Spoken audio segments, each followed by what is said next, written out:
Bien-aimés auditeurs et auditrices de l'émission Parle Seigneur, car ton serviteur est à l'écoute. Je vous dis bonjour. Cette émission vous est présentée par votre serviteur, Sanvi Koku Apetobo Samuel. Parle Seigneur, car ton serviteur est à l'écoute. Bien-aimés auditeurs et auditrices, qu'est-ce que j'entends ce matin? Et qu'est-ce que le Seigneur veut nous communiquer? J'entends la phrase qui est impérative. Et cette phrase dit, écris la prophétie. Écris la prophétie. Bien-aimés auditeurs et auditrices, le Seigneur nous demande d'écrire la prophétie. Mais qu'est-ce que je dois écrire si je n'entends rien? Avant que je n'écrive, il faut que j'entende quelque chose. Il faut que j'ai un sujet à développer. Qui est celui-là qui me dit d'écrire? Et qu'est-ce qu'on me demande d'écrire? La prophétie est le contenu du message qui concerne toute notre vie entière. La prophétie est la vision destinée à une personne qui l'amènera jusqu'à la fin de ses jours. La prophétie, c'est l'aboutissement ou l'accomplissement de la destinée, du destin de quelqu'un, d'une personne, d'une femme.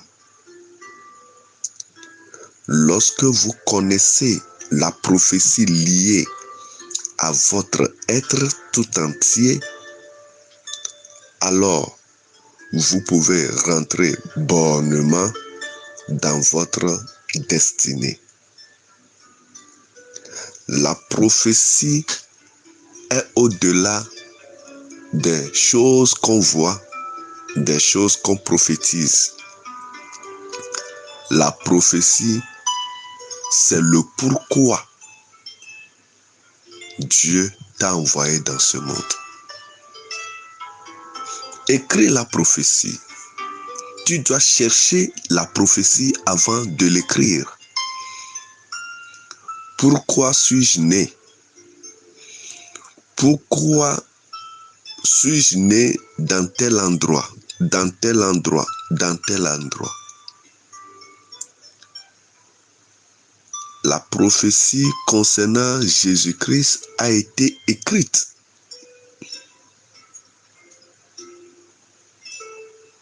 Un enfant nous est né, un fils nous est donné. Bien-aimés auditeurs et auditrices, vous devez connaître le sujet qui vous a amené dans le monde. Nous devons connaître le pourquoi nous sommes dans le monde. Pourquoi je suis né au Togo? Pourquoi je suis né au Ghana? Pourquoi je suis au Niger? Pourquoi je suis au Burkina? Pourquoi je suis né en Europe? Pourquoi j'habite l'Europe?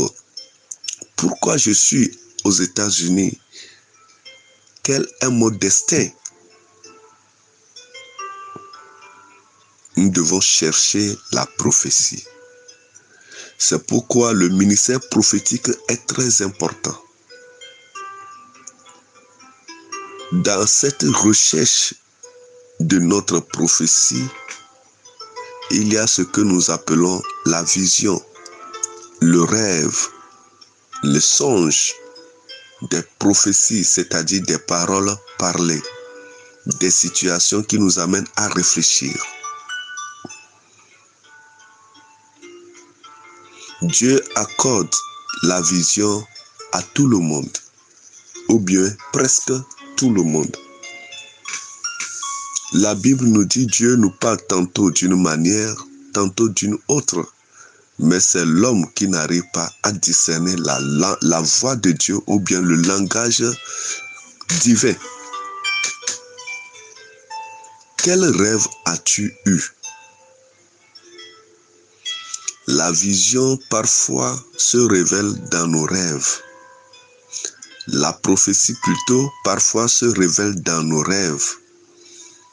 Ce que Dieu veut de toi, le pourquoi tu es né, ça se révèle dans des rêves. Parfois c'est par des prophéties. Parfois c'est par des paroles que tes parents prononcent sur ta vie. Que toi, la manière dont je te vois, c'est ce que tu feras dans la vie. C'est ce que tu deviendras. Mais malheureusement, le diable vient pour chambouler tout.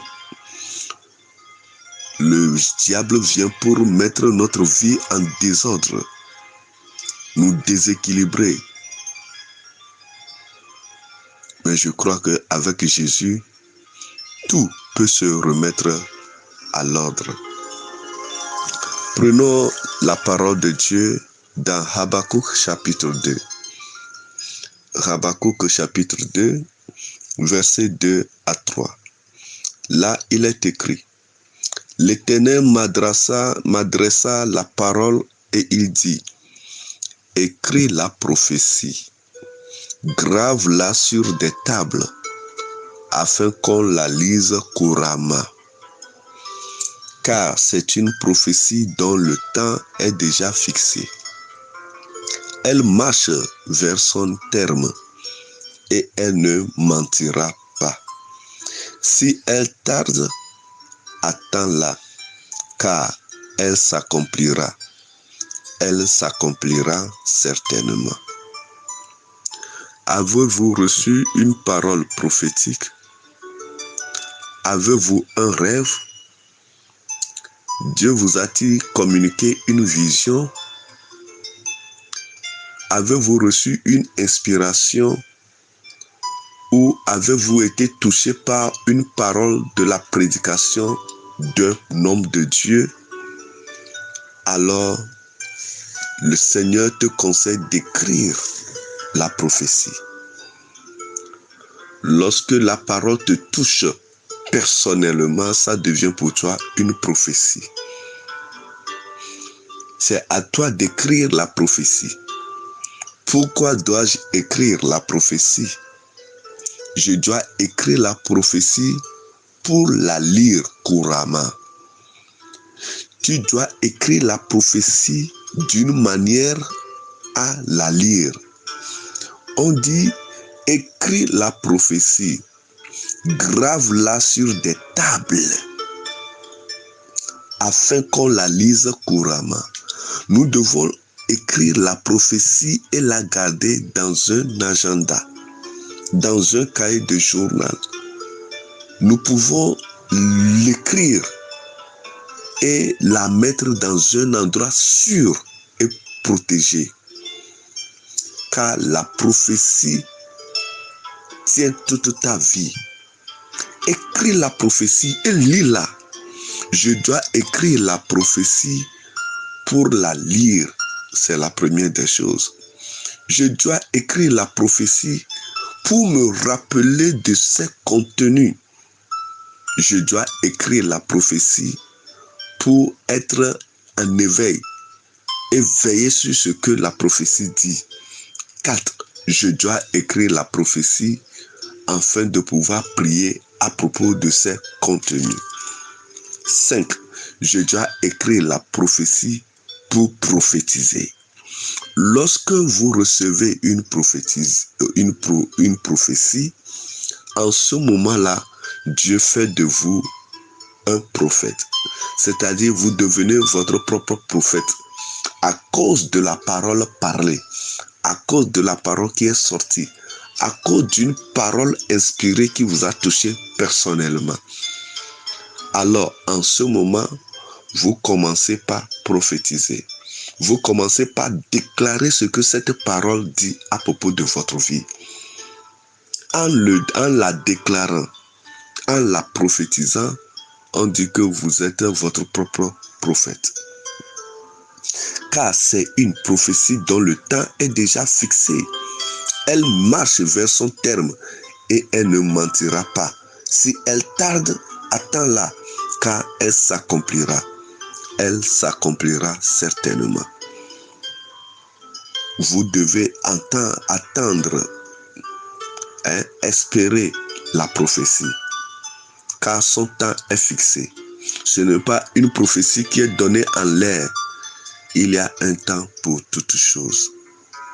Écrivez la prophétie et prenez soin de la prophétie, car elle s'accomplira certainement. Vous venez d'écouter la voix de vos serviteurs Sanvi Kokou Apetogbo Samuel. Si tu n'as pas encore écrit une prophétie, ne te décourage pas, car le meilleur reste toujours à venir. Paix et joie à nos cœurs. Bye bye.